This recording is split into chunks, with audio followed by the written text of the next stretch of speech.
మండలం 19వ వార్డులో ప్రజావేదిక కార్యక్రమం నిర్వహించారు. ఈ కార్యక్రమంలో పెద్దాపురం శాసనసభ్యులు నిమ్మకాయల చినరాజప్ప, బీజేపీ ఇన్ఛార్జ్ విత్తనాల వెంకటరమణ, పెద్దాపురం మాజీ మున్సిపల్ చైర్మన్ రాజా Suribaburaju, election observer బోళ్ల Venkataramana, municipal commissioner, తహసీల్దార్, అధికారులు, నాయకులు, కార్యకర్తలు పాల్గొన్నారు. ఈ సందర్భంగా ప్రజలను ఉద్దేశించి నిమ్మకాయల చినరాజప్ప మాట్లాడారు.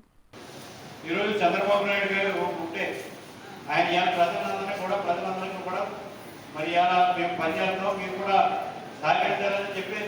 ఎందుకంటే ఎంత ప్రభుత్వం పనిచేసినా ప్రజలు సహకరిస్తే ఈ రాష్ట్రం బాగుపడదు.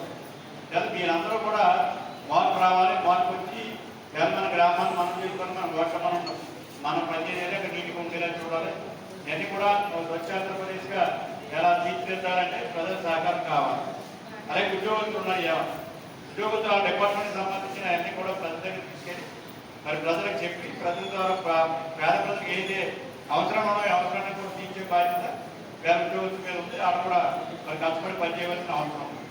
ఎందుకంటే ఇలా ఇప్పుడు రేషన్ కార్డు లేదు, అలాగే పెన్షన్ రావట్లేదు, ఇవన్నీ కూడా సమస్యలు దగ్గరికి చాలా మంది ఇక్కడ ఇవన్నీ కూడా పరిష్కారం చేస్తాం. ఎందుకంటే దాన్ని డేట్ ఇస్తున్నాం, ఇలా పెన్షన్ ఎప్పటి నుంచి ఇవ్వాలి, అలాగే రేషన్ కార్డు ఎప్పటి నుంచి ఇవ్వాలి అని కూడా డేట్, ఆ డేట్లో ఏదైతే ఎవరికి రాలేదు వాళ్ళందరూ కూడా సాల్వ్ చేయడానికి.